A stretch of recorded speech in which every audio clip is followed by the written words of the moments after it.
And then here's Hey everybody, this is Kathy Wingate. I have a password and Wi-Fi safety presentation I have created for you guys. So let's go ahead and watch.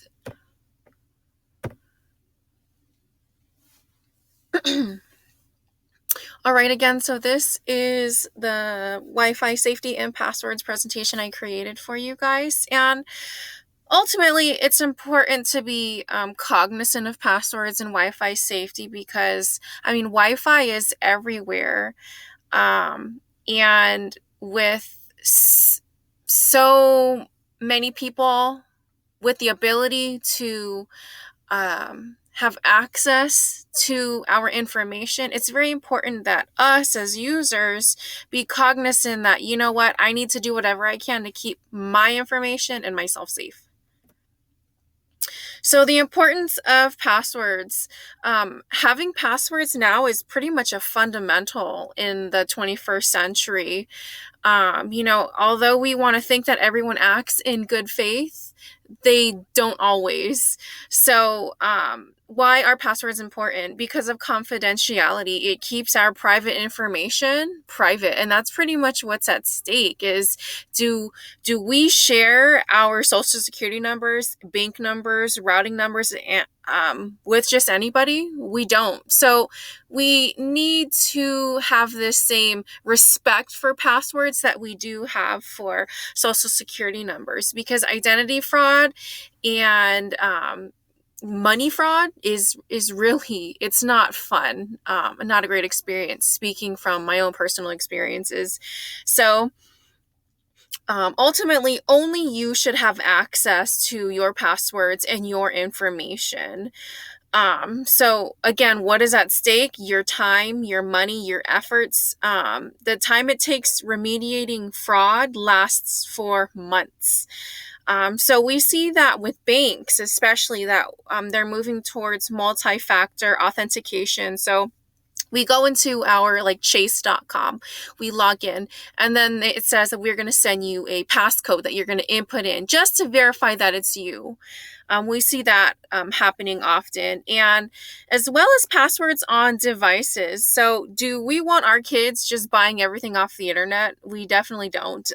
So that's why it's important to have passwords on devices. That way, anyone that's using your device doesn't have free reign to anything on the internet that's under your name.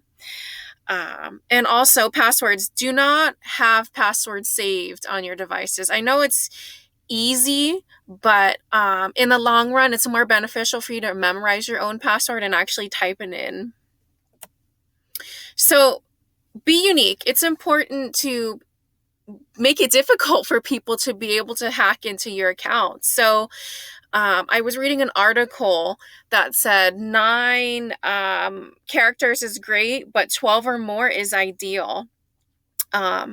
It helps with it being difficult for hackers to get into your site, into your personal sites and information. So using letters, numbers, symbols is all great to use.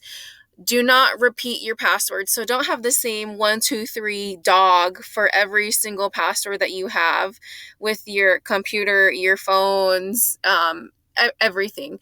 It needs to be different for every application. And a great site to have is LastPass and Password. 1Password. These are great sites that help monitor your password use and gives you prompts that say, hey, it's time to change our password. Keep it to yourself.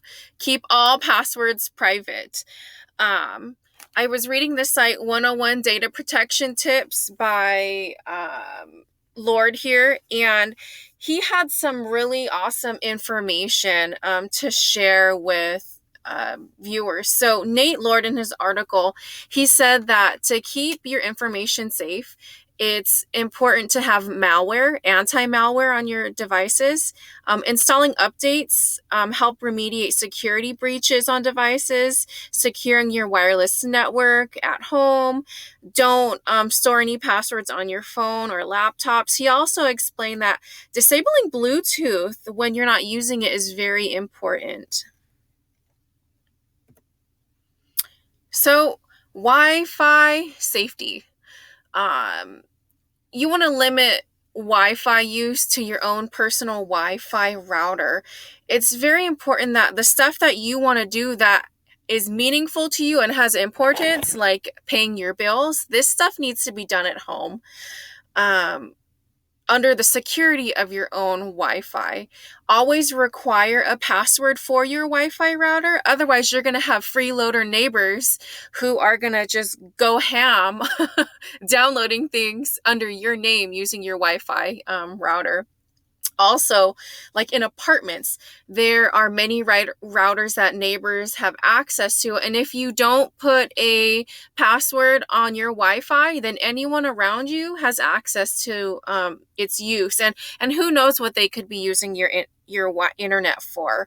Also, when you have people using your Wi-Fi that you don't know about, it slows down the internet speeds on your end in your house, and you might see this slower in internet speed.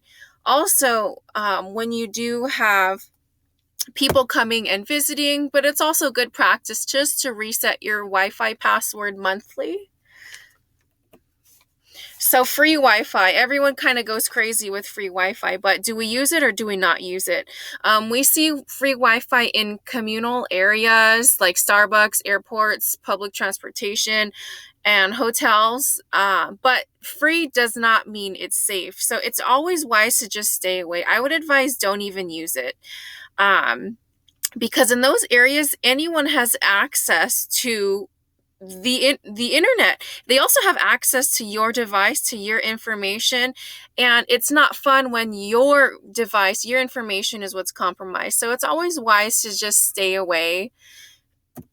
And then Wi-Fi continued. So when you're done using public Wi-Fi, it's always wise to turn off that Wi-Fi setting in your device or in your phone, in your laptop.